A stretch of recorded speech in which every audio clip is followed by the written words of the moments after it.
मी प्रीती। आवाज इंडिया मराठीमध्ये आपल्या सर्वांचं स्वागत आहे। तर नजर टाकूया आजच्या टॉप 10 महत्त्वाच्या घडामोडींवर। पंतप्रधान नरेंद्र मोदी यांच्या वाढदिवसानिमित्त देशासह जगभरातून पंतप्रधान मोदींना शुभेच्छा देण्यात येत आहेत। अशातच अमेरिकेचे राष्ट्राध्यक्ष डोनाल्ड ट्रम्प यांनी पंतप्रधान मोदींना वाढदिवसानिमित्त फोनवरून शुभेच्छा दिल्या। भारत अमेरिका व्यापक आणि जागतिक भागीदारीला नवीन उंचीवर नेण्यासाठी पूर्णपणे वचनबद्ध आहे, अशी पंतप्रधान मोदींनी भूमिका घेतली आहे। पंतप्रधान नरेंद्र मोदी यांचा आज 75वा वाढदिवस आहे। त्यांच्या वाढदिवसानिमित्त पंतप्रधान मध्य प्रदेशातील धार जिल्ह्यातील भैसोला गावाला भेट देतील। या दरम्यान ते स्वस्थ नारी सशक्त परिवार आणि पोषण मोहीम आणि आदी सेवा पर्व सुरू करतील। यासोबतच ते देशातील पहिल्या पीएम मित्र पार्कची पायाभरणी करतील। पंतप्रधान नरेंद्र मोदी आज अमृत महोत्सवी वर्षात पदार्पण करत असून त्यांच्या 75वा वाढदिवस देशभरात उत्साहात साजरा होत आहे। या निमित्ताने भाजप आणि शिंदेच्या शिवसेनेकडून विविध कार्यक्रमांचे आयोजन करण्यात आले आहे। राज्यात उपमुख्यमंत्री एकनाथ शिंदेंनी प्रत्येक नगर परिषद आणि नगर पंचायतीतील 1 कोटी रुपये निधीतून नमो उद्यान विकसित करण्याची घोषणा केली।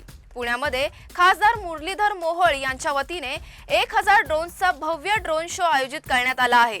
तर मुंबईतील सीएसएमटी चर्चगेट आणि मुंबई सेंट्रल स्थानकांसह अन्य ठिकाणी शायना एनसी यांच्याकडून मेगा रक्तदान शिबिराचं आयोजन करण्यात आलं आहे।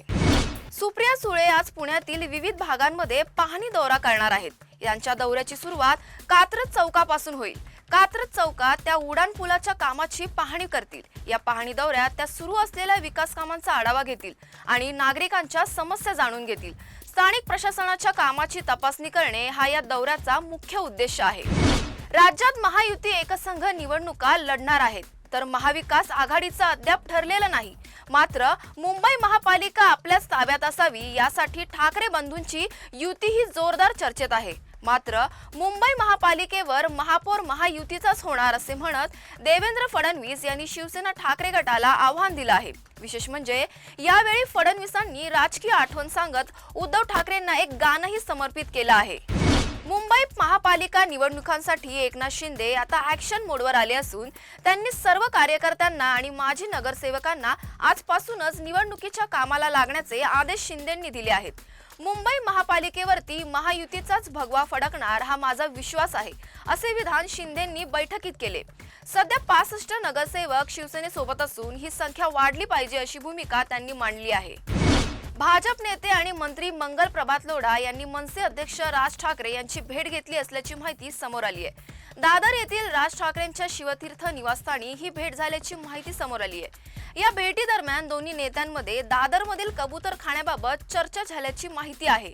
लोढांकडून दादरचा कबूतरखाना पुन्हा सुरू करण्यासाठी पडद्यामागून हालचाली सुरू आहेत का अशा चर्चा देखील सुरू आहेत। मराठवाड्यात गेल्या काही दिवसांपासून सुरू असलेल्या अतिवृष्टीमुळे शेतीचे प्रचंड नुकसान झाले आहे।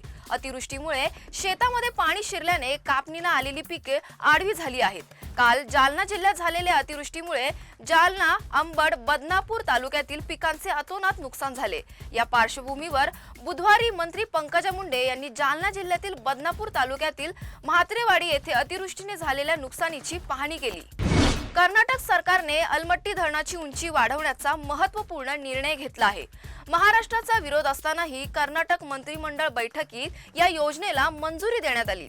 या निर्णयामुळे सांगली आणि कोल्हापूर जिल्ह्यांना पुराचा धोका वाढण्याची शक्यता निर्माण झाली आहे। या प्रकल्पासाठी 1 कोटी 20 लाख कोटींच्या खर्चाला मंजुरी देण्यात आली असून तब्बल 14 लाख एकर भूसंपादन केले जाणार आहे। छत्रपती संभाजीनगरमध्ये न्यायालयात सुनावणी दरम्यान आरोपीने न्यायाधीशांच्या दिशेने चप्पल फेकून मारल्याचा प्रकार घडला आहे। छत्रपती संभाजीनगरच्या पैठणमधील ही घटना असून या कृत्यानं सर्वत्र एकच खळबळ उडाली आहे। पोक्सो प्रकरणातील आरोपीने जिल्हा व अतिरिक्त सत्र न्यायाधीशांच्या दिशेने ही चप्पल फेकल्याचा प्रकार घडला आहे। प्रकरण वर्ग न झाल्याचा राग आल्याने त्याने चक्क चप्पल फेकून मारल्याचा प्रकार केला असल्याचं बोललं जात आहे। अशाच महत्त्वाच्या बातम्या बघण्यासाठी पाहत रहा आवाज इंडिया मराठी।